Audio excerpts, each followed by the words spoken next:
The true architects of history often worked in total secrecy.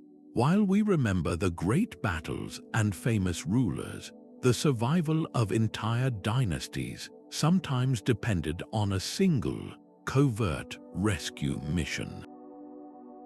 These clandestine operations, carried out in the dead of night by a handful of loyalists, changed the course of ancient empires forever. You will discover 20 of these hidden stories, from the deserts of Egypt to the forums of Rome, revealing how a secret escape could be more powerful than an army of thousands. How did a network of priests spirit a pharaoh to safety? What coded message, hidden in a poem, sprung a prince from prison? By the end, you will understand how these silent, daring acts redirected the flow of history itself. What does it take for one person's courage to alter the fate of a civilization? Ancient rescue missions unfolded in a world without digital records or instant communication, a realm where a whispered word could be as decisive as a sword strike. The agents of these operations were not officially recognized spies in the modern sense. They were often trusted family members, loyal priests, or high-ranking court officials who moved unseen through the corridors of power. Their most vital tool was a deep, intuitive understanding of palace politics, knowing who to trust and, just as importantly, who to avoid. A single misplaced glance or an unguarded conversation could unravel months of careful planning, dooming not only the conspirators but the very future they sought to protect. These operatives relied on a surprisingly sophisticated system of communication. Messages were hidden in plain sight, encoded within poems, etched onto the backs of common artifacts, or even concealed within the ingredients of a delivered meal. Trusted couriers, who often appeared to be nothing more than simple merchants or slaves, carried these vital secrets across deserts and mountains. A network of safe houses, from remote temples to the homes of sympathetic nobles, provided sanctuary for those on the run. The planning was meticulous, accounting for every possible variable, from the changing of the guard to the phases of the moon that would provide cover of darkness. The cost of failure was absolute, extending far beyond the death of the rescuers. It meant the complete annihilation of a royal bloodline, the erasure of their legacy, and the abrupt end of a dynasty that may have ruled for centuries. This dangerous world of whispers and shadows set the stage for the audacious rescues we are about to uncover, proving that these ancient operatives were true masters of their clandestine craft. A young prince named Samptic found his world turned upside down. His father, the Pharaoh, had been defeated, and the victorious Assyrians now held the prince as a political captive in the Nile Delta. To his overlords, he was a living trophy, a symbol of their control and a guarantee against rebellion. His royal bloodline was a single spark away from being extinguished forever. But in the great southern city of Thebes, a powerful and unexpected ally was watching. The priesthood of Ammon, a religious institution of immense wealth and influence, saw in the captive prince not a lost cause, but the future of Egypt itself. They understood that a puppet ruler in the north was a threat to their own authority and the nation's soul, and so they decided to act not with an army, but with a meticulously planned deception. Under the guise of a routine religious procession or a delivery of temple goods, their agents infiltrated the Delta. These were not soldiers, but priests and trusted acolytes whose holy vestments provided the perfect cover for a clandestine operation. They made contact with the prince, and under the cover of night, they spirited him away from his gilded cage. The journey south was incredibly dangerous, a long trek through hostile territory with every checkpoint posing a lethal risk. Their destination was the safety of Thebes, the priesthood's own power base. There, they hid Samptic within the labyrinthine precincts of the great temple of Karnak, a sanctuary where even the Assyrians dared not intrude violently. Sheltered and supported by the priests, the prince was no longer a helpless hostage. He became a living symbol of resistance, a rallying point for all who wished to see a true Egyptian pharaoh restored. From this secure position, he quietly gathered allies, forged political alliances, and built the foundation of a new army. This secret rescue, executed without a single major battle, changed everything. Samptic would eventually reclaim the throne, founding Egypt's powerful 26th dynasty. His reign ushered in a final golden age, a period of artistic flourishing and national renewal known as the Sate Renaissance. All of it was made possible because a group of priests, masters of ritual and secrecy, proved they were also masters of the clandestine rescue, saving not just a man, but the very identity of a nation. The same currents of intrigue that flowed along the Nile would soon ripple across the Aegean Sea. In ancient Athens, the powerful Alkymionid family found themselves cast out of their own city, victims of a political purge by the ruling tyrants. Their exile was meant to be permanent, a final erasure from the political life of the city-state. But from the shadows, a sophisticated pro-democracy network began to stir, using the hallowed sanctuary of Delphi as its command center. This was not a rescue of a single person, but the liberation of an entire political idea. The Alkymionids, from their external base, became the focal point for this clandestine movement. Their strategy was one of psychological and spiritual warfare, brilliantly exploiting the deep religious faith of the age. The network, which included sympathetic priests and intellectuals, began to funnel vast sums of money into the Temple of Apollo. This was not a simple donation. It was a strategic investment in influence. With this financial leverage, they allegedly began to shape the very words of the Pythia, the oracle of Delphi. Every Spartan or Athenian leader who came to seek divine guidance would hear a similar message whispered by the priestess, a divinely sanctioned command to free Athens from its tyranny. The relentless, God-ordained pressure applied through these coded oracles slowly corroded the tyrant's authority, making their rule seem illegitimate in the eyes of both their subjects and their rivals. This was a masterclass in subterfuge, using faith as a weapon to reshape political reality. When the time was finally right, the Alkymionid family made their move.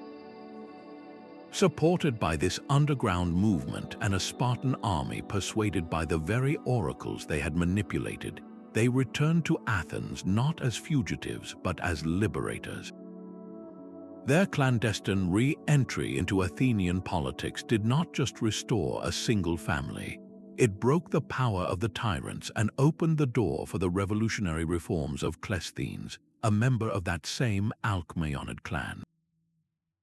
His creation of the world's first true democracy, with its radical notions of citizen participation and isonomia, or equality before the law, was a direct result of this covert operation. The rescue of an exiled family from Delphi, engineered through bribery and divine propaganda, ultimately set the stage for one of humanity's greatest political experiments. How could a whispered word at a remote temple echo so powerfully through the halls of power? And what does this tell us about the true levers of historical change? The democratic ideals born in Athens would soon face a formidable new power, one that prized order and conquest above all else. Rome's legions marched east, and at the Battle of Pydna in 168 before the Common Era, they shattered the Macedonian kingdom. For King Perseus, defeat meant public humiliation and a life in chains, the final act of the Antigonid dynasty. Yet in the chaotic aftermath of the battle, as Roman soldiers secured their prize, a different kind of mission was unfolding in the shadows. Loyal generals, seeing their world extinguished, made a fateful choice. Their objective was not the king, but his young son, the last living heir. While Rome celebrated its captured monarch, these men quietly extracted the boy from the clutches of the legionaries, vanishing with him into the rugged Macedonian highlands. Their escape route was a web of treacherous mountain paths known only to local shepherds and loyalists.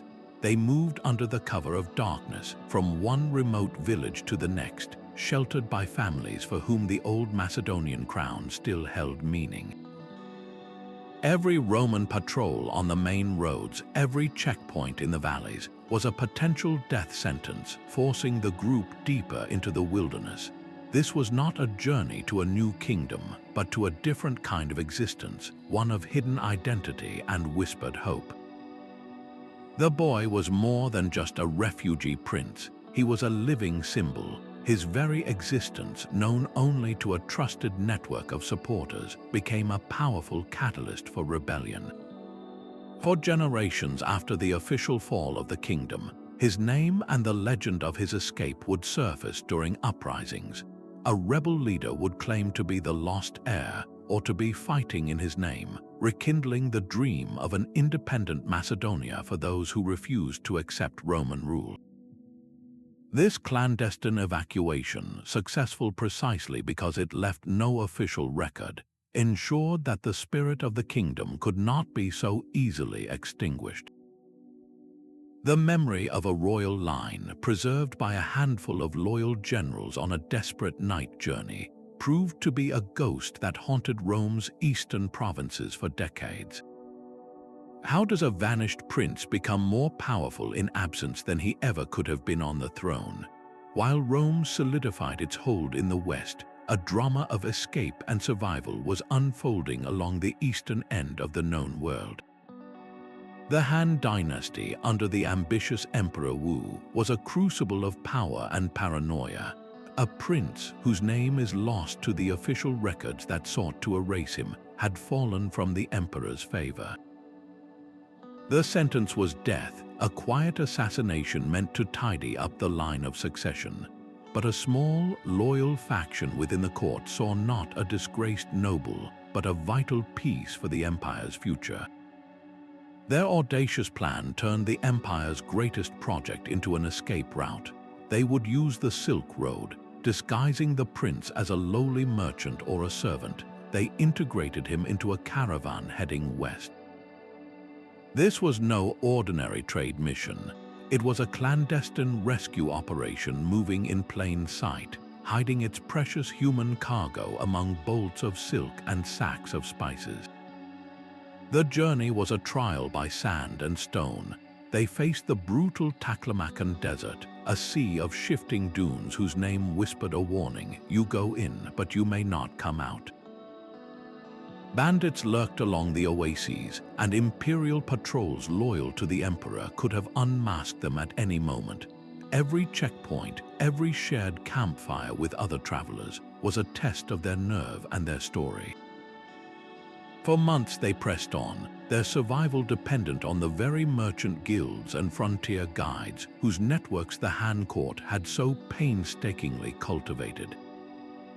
This was the plan's true brilliance. They were not just fleeing from the emperor, they were fleeing to a purpose. Their destination was the wild western frontier, a buffer zone of semi-independent city-states and nomadic confederations. The prince's arrival there, protected by his loyalists, was a political earthquake. He was a living, breathing sign of the Han imperial house, now beyond the emperor's immediate reach. His presence provided an instant, powerful legitimacy to Han interests in the region. Local rulers could now align with this royal figure, giving the Han a deeper, more organic foothold than mere military force could ever achieve. The rescued prince became a permanent, unspoken piece on the strategic board of Central Asia. His survival and the network that protected him forced a subtle but profound shift in Han foreign policy.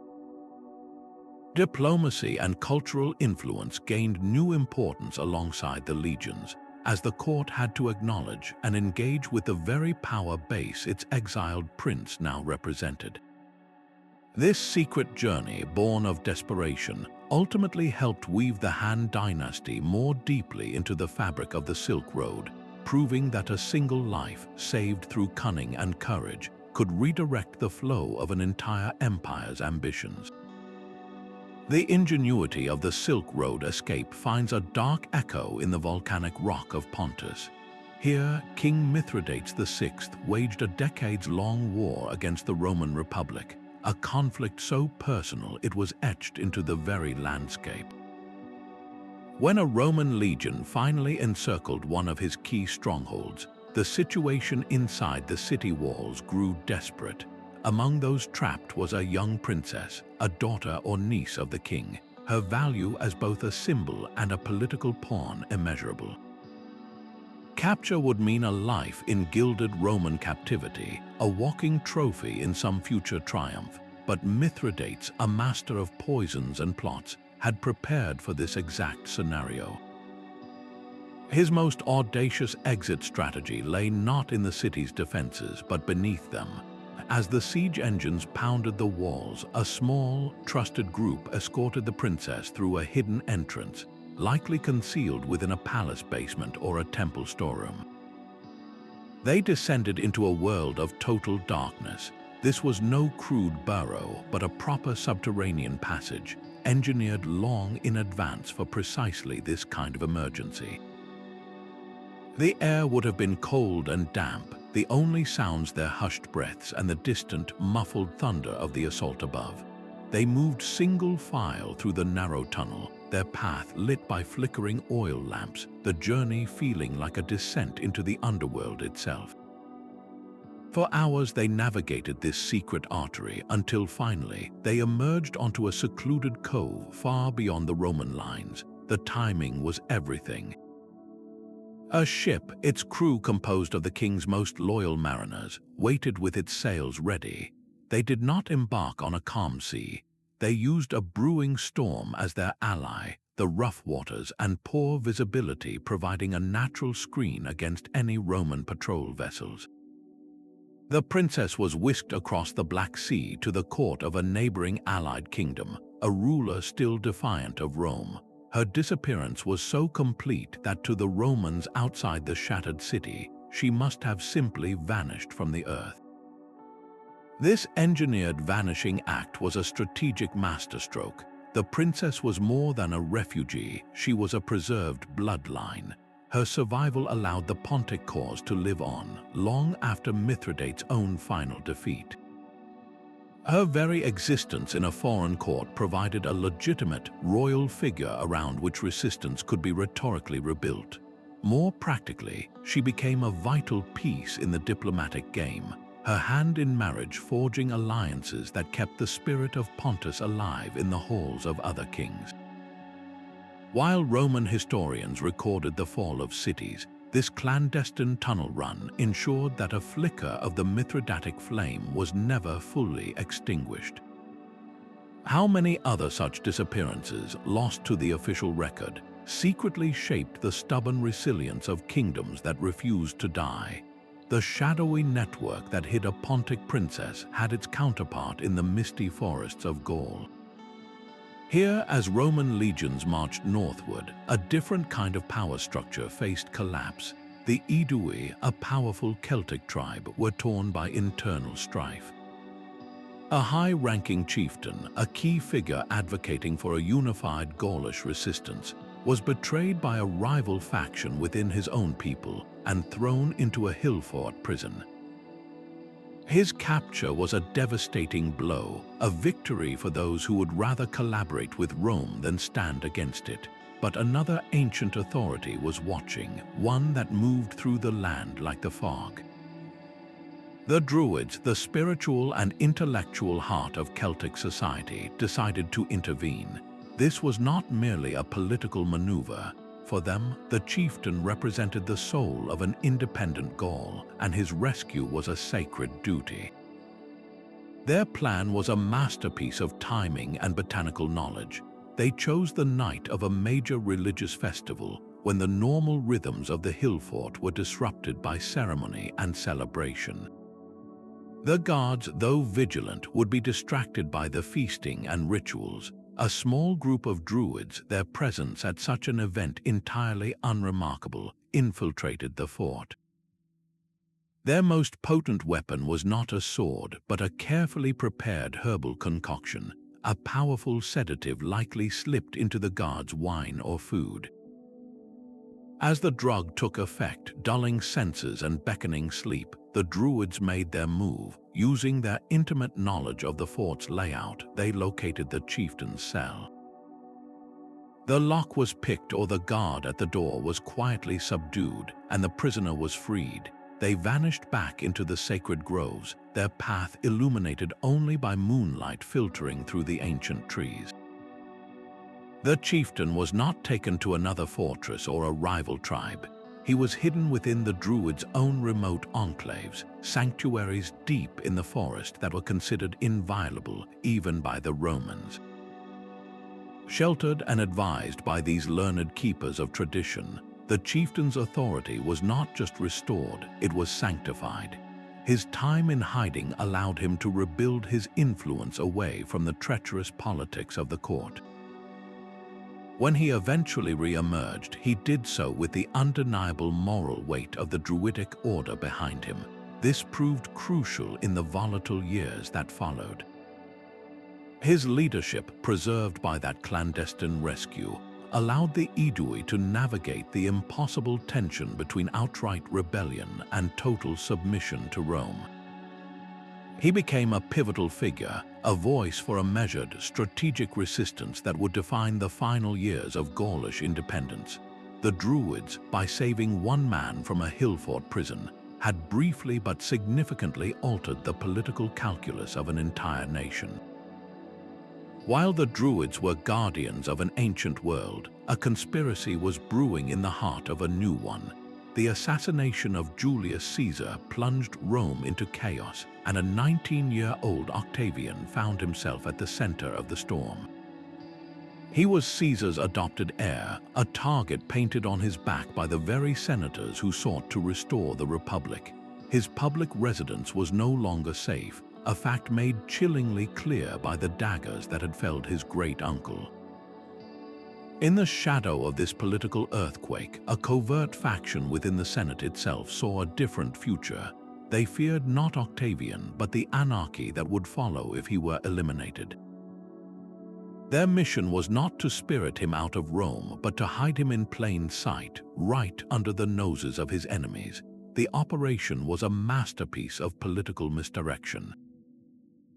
Under the guise of a routine security rotation or a simple change of lodging, a small, trusted group of senators and loyal veterans orchestrated his move. He was taken not to some distant fortress, but to a heavily fortified villa on the Palatine Hill, the most exclusive neighborhood in the city. This was a brilliant psychological move. His enemies would be searching for a fugitive fleeing into exile, not a political player establishing a new command center just a short walk from the Forum. This was no simple change of address. The villa became a clandestine headquarters, a fortress within the city walls. A network of informants, many of them former legionaries from Caesar's campaigns, formed a protective cordon around the young heir. They monitored the streets, filtered his visitors, and vetted every piece of information that reached him. For those critical weeks, while Mark Antony postured and the liberators debated, Octavian was shielded from the immediate physical threats that could have ended his life and his ambitions. This hidden period of safeguarding was absolutely vital.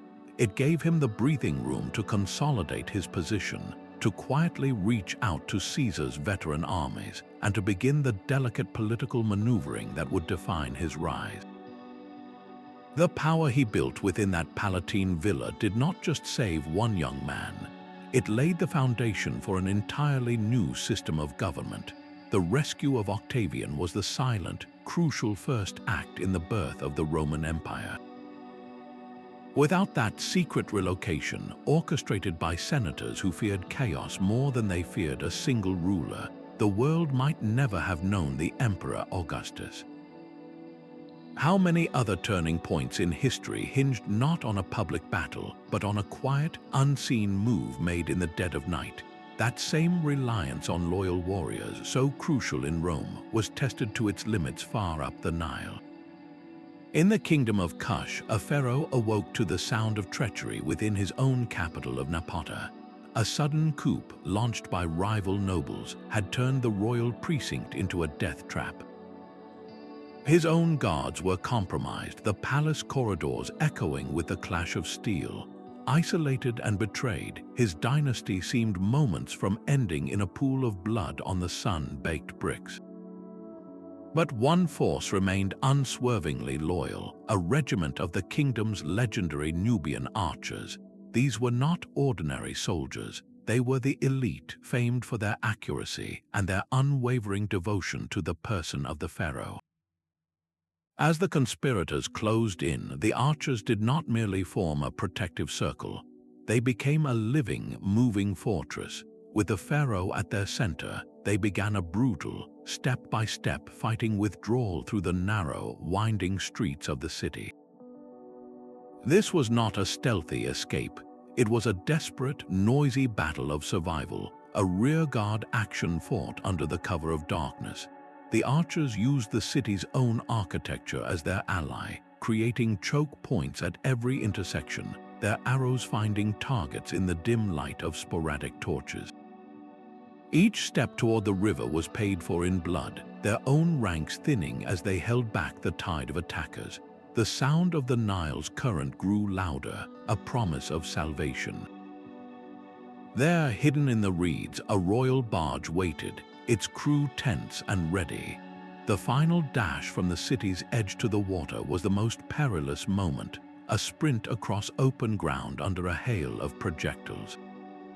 The surviving archers provided a final, devastating volley, covering their pharaoh as he boarded the vessel. As the barge slipped into the main current and headed south, the sacrifice of those archers was complete. Their fighting retreat had turned a certain death into a miraculous escape. The pharaoh did not flee into exile. He traveled to the southern royal city of Meroe, a secondary capital and a bastion of his support. There, safe from the traitors of Napata, he re-established his rule, rallying the southern provinces to his banner. This armed escort, a mission defined by sheer martial loyalty, did more than save one man's life. It preserved the territorial and political integrity of the entire Kushite kingdom, preventing a civil war that would have fractured it into feuding statelets. The dynasty endured for generations more, all because a band of archers chose to stand their ground in a moonlit street, proving that sometimes the most powerful rescue is not a secret, but a defiant, thunderous act of shield and bow.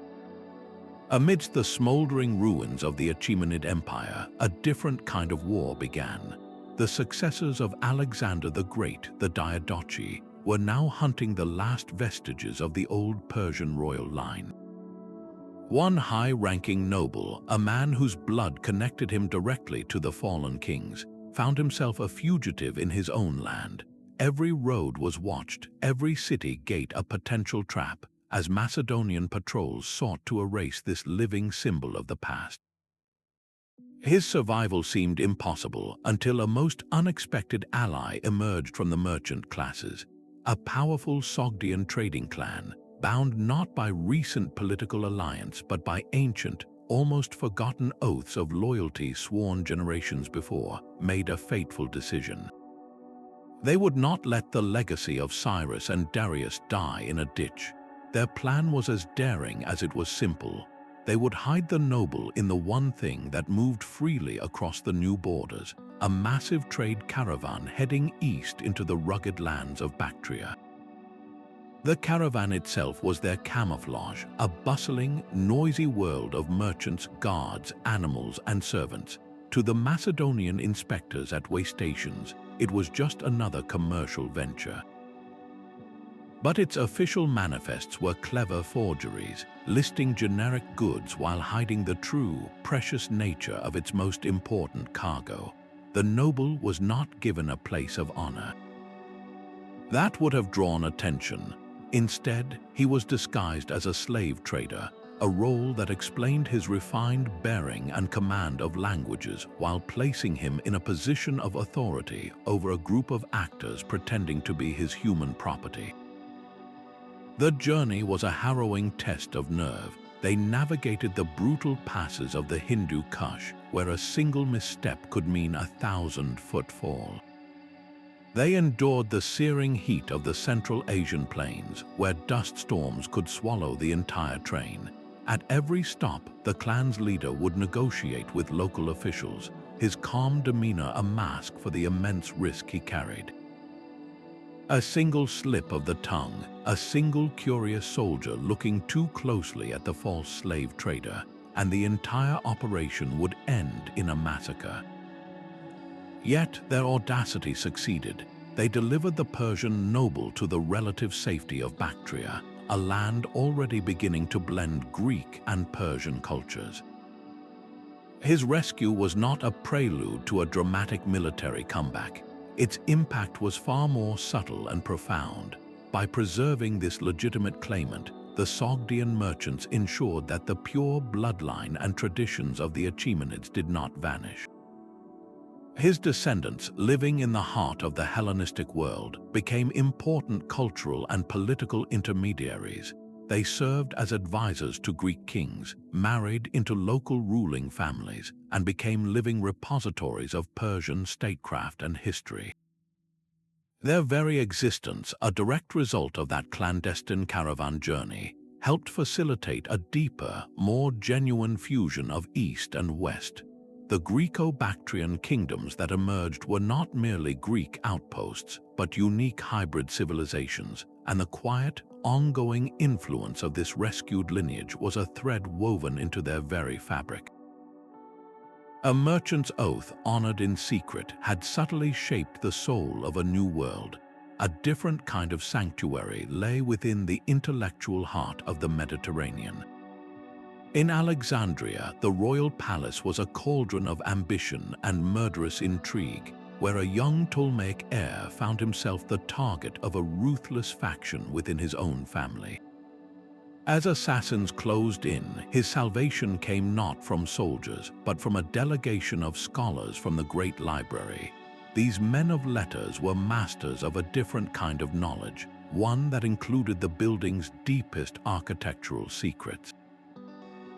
They ushered the prince into the library's vast halls, a place of quiet study that masked a desperate escape.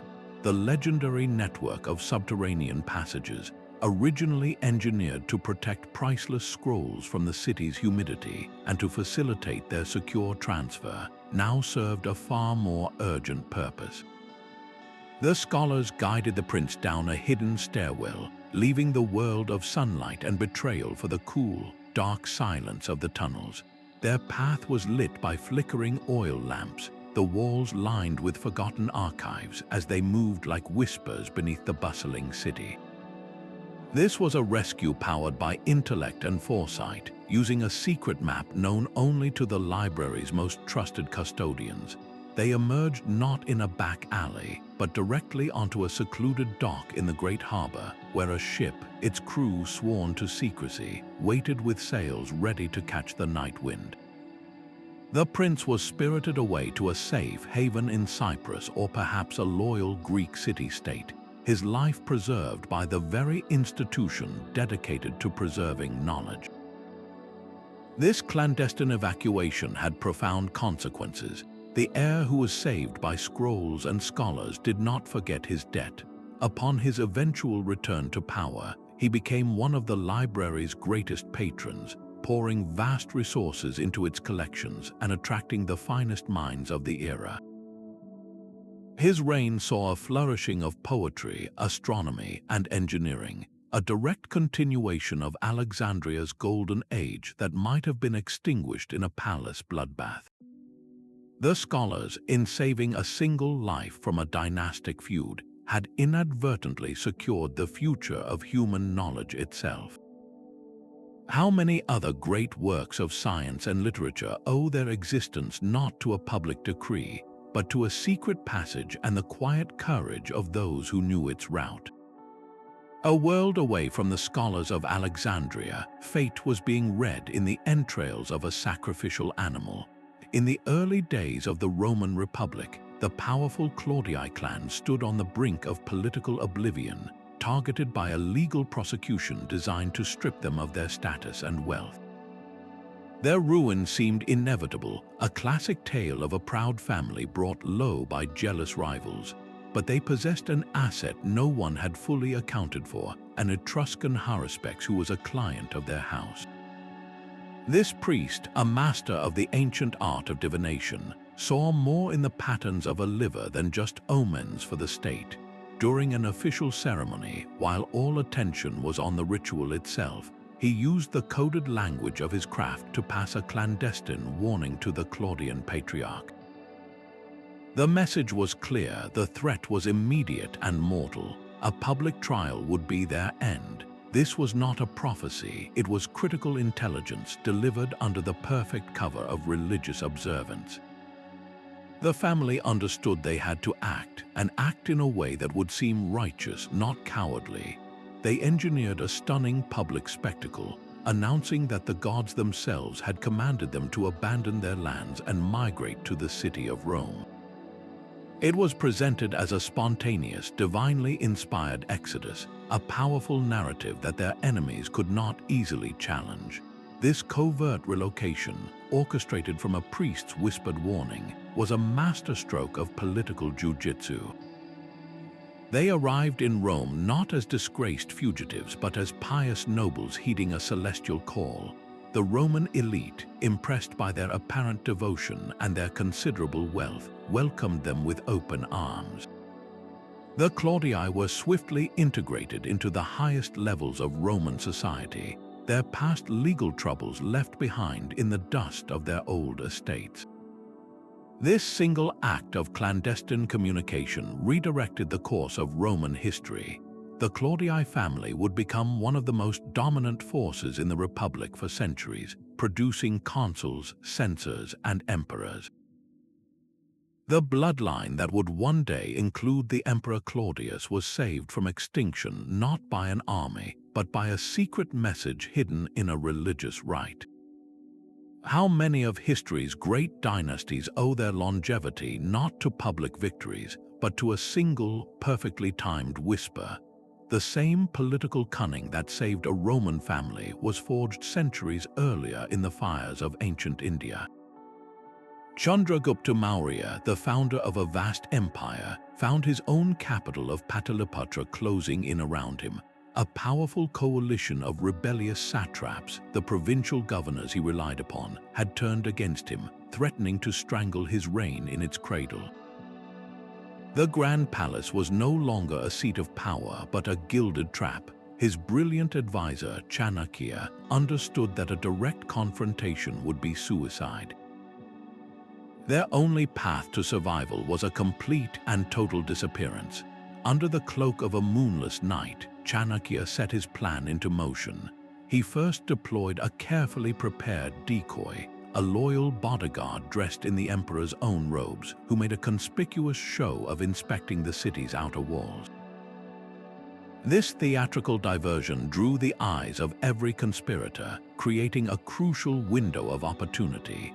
While the rebels watched the false emperor, the real Chandragupta, disguised as a simple servant, was whisked through a maze of back alleys to a pre-arranged gate on the city's least guarded side. Their escape relied on a system of logistics as sophisticated as any army's supply line.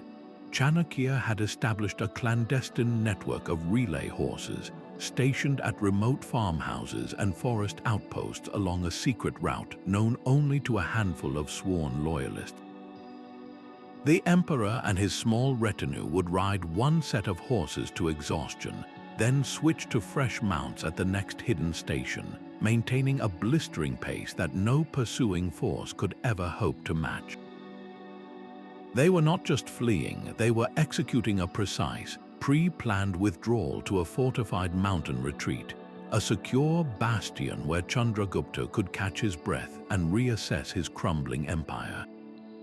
This covert displacement was a strategic masterstroke. By choosing to vanish, Chandragupta ceded the capital but saved the cause. From his mountain stronghold, he could communicate safely with his remaining loyal commanders, receiving intelligence and sending new orders. He learned which satraps were the true ringleaders and which could be swayed back to his side with promises or threats. This period of hidden regrouping allowed him to turn a panicked retreat into a calculated counter-offensive. When his forces finally swept down from the mountains, they did so with renewed vigor and a clear strategy, targeting the rebellion at its weakest points. The rebels who had been fighting a phantom were now confronted by a resurgent and brilliantly led army. Chandragupta's clandestine midnight ride did more than just save his life.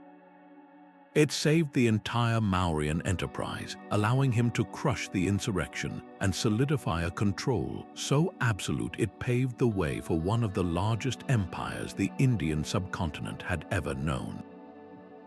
How often has a single night's journey, executed in secrecy, proven more decisive than a year of open warfare? Even a shattered fleet can hold a secret capable of altering a war. In the midst of the First Punic War, a Carthaginian admiral, his reputation in ruins after a costly naval defeat, found himself facing a grim custom of his people.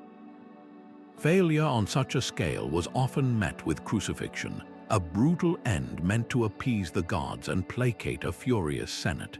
But the officers who had served under him, men who had witnessed his command firsthand, saw more than just a disgraced leader. They saw decades of hard-won naval experience, a living library of maritime tactics that Carthage could not afford to lose on a cross. Their loyalty to their commander outweighed their fear of the state's wrath, sparking a conspiracy of salvation played out on the dark waters of the Mediterranean. The plan was as bold as it was simple, a masterpiece of military deception. Under the perfectly plausible guise of a routine night training exercise, the loyal officers readied their small squadron of warships. To the sentries on the harbor walls, the activity would have looked entirely normal, the quiet preparations of a navy licking its wounds and trying to regain its edge. But as the ships slipped their moorings and moved beyond the protective embrace of the harbor chains, their course did not turn toward the open training grounds. Instead, the entire squadron, a compact but potent force, set sail not for Carthage but for a neutral Sicilian Greek city-state. This was not a mutiny of anger, but a calculated defection. They were not just saving a man, they were delivering a package of immense strategic value directly into the hands of a neutral power, a state that could subtly favor Rome. The impact of this organized naval desertion rippled far beyond the life of one admiral. Carthage lost in a single night a corps of seasoned captains and a squadron of precious quinquiremes, the massive, oar-driven warships that were the capital ships of the era. In a war defined by naval supremacy, the loss of such experienced leadership and raw naval power at a critical juncture was a blow from which Carthaginian morale never fully recovered. It subtly drained their confidence at sea, creating a void of expertise that Rome, with its relentless energy, was all too ready to fill. This clandestine fleet evacuation proved that sometimes the most damaging blow to a war effort is not a sunken ship, but a vanished one, its sails filled with the wind of betrayal and its course set by loyalty. The unforgiving expanse of the Gobi Desert became a sanctuary for a broken king. A Xiongnu Chanyu, defeated and driven from his homelands by the relentless Han war machine, now found his life and his legitimacy hanging by a thread. The Chinese cavalry scoured the steppe, confident they had extinguished the last ember of his power, but they had not accounted for the ancient, unbreakable bonds of the nomadic world. A confederation of allied steppe tribes, peoples who understood the desert's soul as no wall-building empire ever could, opened a covert escape route known only to them. They guided the fallen Chanyu through a labyrinth of shifting dunes and hidden oases, paths invisible to any outsider. His royal identity was concealed, and he was absorbed into the endless flow of their migrating camps. To a hand patrol, these were just more nomads, another group of herders moving with the seasons. But within that mobile community, the Chanyu was protected, fed, and given counsel. This nomadic network provided a form of sanctuary that no fixed fortress could ever offer, a kingdom on the move that Chinese armies could not pin down or penetrate. From within this untraceable refuge, the Chanyu began the slow, patient work of rebuilding. Messengers, disguised as traders, carried his words to distant clans still loyal to his name. Alliances were reforged in secret, and a new power base coalesced in the desert's deep heartland. His survival, orchestrated by the steppe itself, meant that the Han dynasty's victory was never complete. For years afterward, the Chanyu would re-emerge as a significant force on the frontier, his authority preserved by those who had hidden him among their flocks and families. How does a vanished king maintain his power, not from a throne but from the saddle, his court the endless horizon, and his palace the loyalty of those who know the land's deepest secrets? Deep in the Judean wilderness, a different kind of sanctuary was carved not by kings but by faith. As the Hasmonean royal family tore itself apart in a brutal civil war, a young prince found himself hunted by his own usurping uncle. With the palaces of Jerusalem now death traps, his only hope for survival lay with the most unlikely of protectors, the Essenes. This devout sect had withdrawn from the corrupting influence of the city, seeking purity in the stark isolation of the desert near the Dead Sea. Their austere life of prayer and ritual now became the perfect cover for a clandestine rescue operation. They knew the labyrinthine cave systems of the region like no one else, and they guided the prince into one of these complex, hidden grottos. This was not a temporary shelter, but a secure, long-term refuge, its entrance concealed by rock formations and desert brush. The Essenes themselves could not be seen regularly visiting the cave, as that would risk exposing their secret. Instead, they activated a quiet network of sympathizers, local villagers, and perhaps even a few loyalists within Jerusalem itself. Supplies were passed along a chain of trusted contacts, left at pre-arranged dead drops in the rocky terrain for the prince to retrieve under cover of darkness.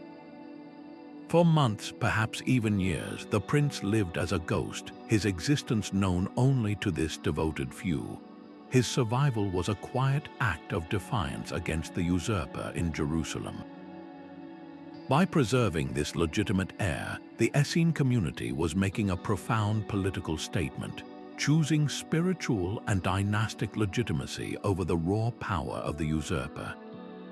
This was not merely about saving a life, it was about safeguarding the principle of a rightful king. When the political winds eventually shifted, the prince was able to emerge from his desert hideout and press his claim. His eventual ascent to the throne, made possible by that secret sojourn in the caves, restored a line of legitimacy that would prove critical in the coming years. His reign became a key factor in the region's delicate balance of power, a buffer between the ambitions of local warlords and the ever-expanding influence of the Roman Republic. The Essenes, who sought to separate themselves from the world, found that the world's fate had, for a brief moment, depended entirely on their silence and their courage. How many other heirs to power have been forged not in palaces, but in the humility of a desert cave, their claim to rule sustained by the most devout of hands? That same spirit of defiance born in the desert caves found its purest expression in the rugged mountains of ancient Hispania. A charismatic leader, the heart of a confederation of Celtiberian tribes, was suddenly gone, captured by a rival faction and imprisoned in a nearly inaccessible hill fort. His absence threatened to shatter the fragile tribal alliance, leaving the people divided and vulnerable. but the mountains themselves seemed to rise to his defense. A small band of guerrilla fighters, men who knew every goat path and shadowed canyon, took it upon themselves to become his liberators. A direct assault on the fortified walls was impossible. Their strength lay not in numbers but in an intimate, almost supernatural knowledge of the land. Under the perfect blackness of a moonless night, they moved like ghosts. Using ropes woven from vines and leather, they scaled the sheer cliffs that the rival faction considered their natural, unbreachable wall. Their ascent was a silent, painstaking process, each handhold tested, each movement calculated to avoid dislodging a single telltale stone. Once atop the ramparts, their knowledge of the fort's layout, gained from past visits or the whispered intelligence of sympathetic insiders, became their greatest weapon. They did not need to storm the main compound. Instead, they created a clever, noisy distraction on one side of the fort, perhaps simulating an attempted breach that drew the guards away from their posts. In the ensuing chaos and confusion, the main team slipped through the now vulnerable interior, located the leader's cell, and freed him. The entire operation was one of flawless timing and local mastery. They did not linger to fight. Their objective was the man, not the fortress. With their leader in tow, they retreated back over the cliffs, vanishing into the labyrinth of pine forests and rocky outcrops from which they had come. By the time the sun rose, they were gone, leaving behind only bewilderment and a powerful legend. This clandestine raid did far more than rescue one man. It restored the crucial unifying figure the tribes desperately needed, preventing a civil war and preserving a united front. But its true legacy was the demonstration of a new kind of warfare. The tactics perfected that night, the use of terrain as a weapon, the lightning strikes and swift disappearances, became the blueprint for a resistance that would one day confound the world's greatest military power. When the Roman legions finally marched into those same mountains, expecting set-piece battles, they instead found an enemy that melted into the landscape. The same cliffs that had been scaled to free a leader became ambush points. The same hidden paths that facilitated a rescue now served as escape routes. The raid on that hill fort was a preview of the asymmetric conflict that would tie down Roman armies for decades, proving that a people's knowledge of their own land can be the most powerful fortress of all. The sacred hills of Axum held a secret that would determine a throne. A young royal claimant, the rightful heir to a kingdom stretching from the highlands to the Red Sea, found his life in peril from a powerful regent who had seized the reins of power. The palaces of the capital were no longer safe, their corridors whispering with plots. Salvation arrived not with an army, but with a single, humble monk from a distant monastery. This holy man, seeing the threat to the dynasty's soul, devised a plan that turned piety into the perfect shield.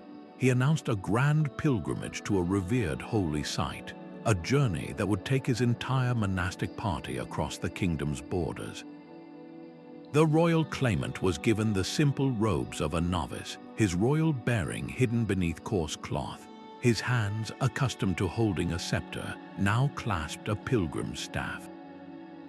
He walked among the monks, his head bowed in imitation of prayer, learning their chants and blending into their rhythmic, disciplined march.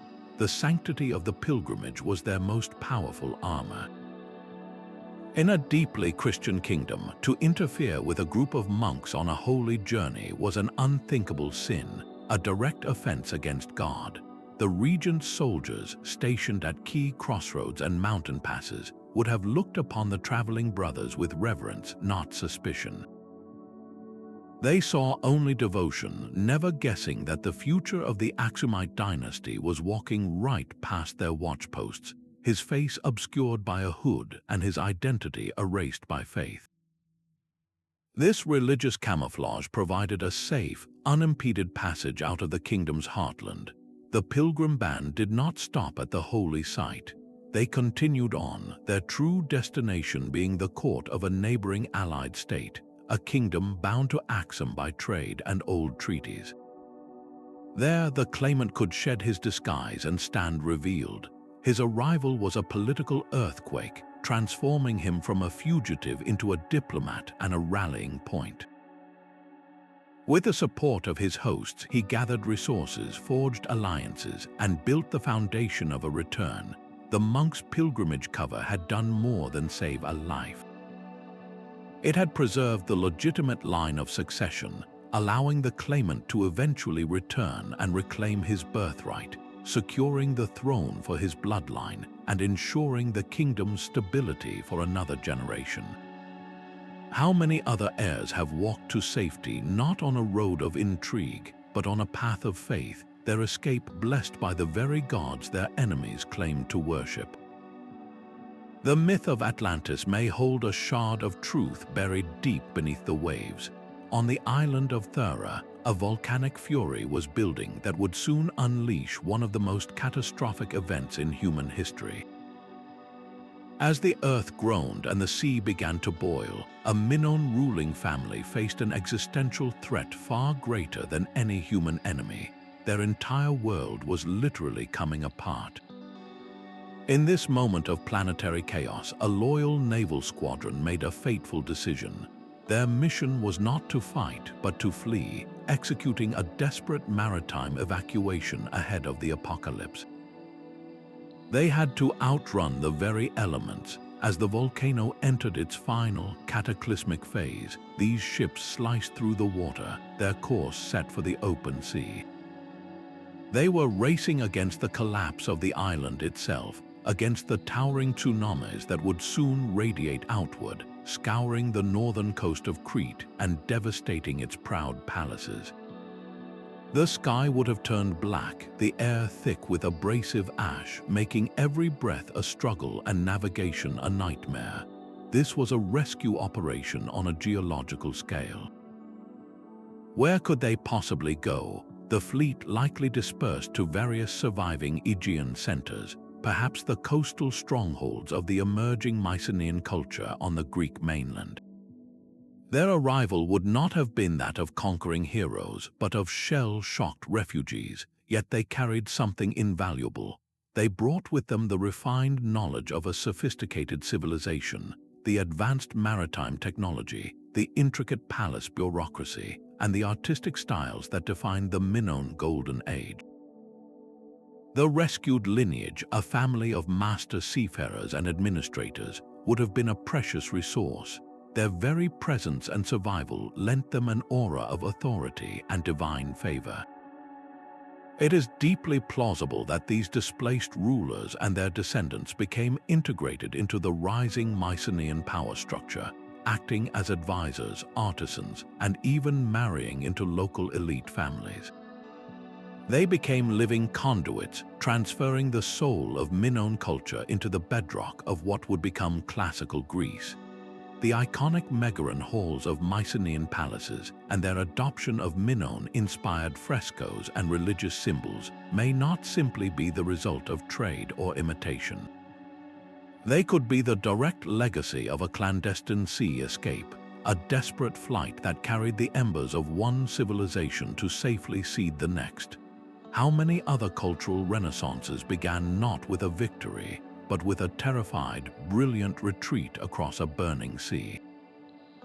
A king's survival can hinge on the weight of a single promise sworn in steel. In the heart of Ctesiphon, the Parthian capital, an Arsacid monarch awoke to the sound of treachery as his own courtiers turned the palace into a killing ground.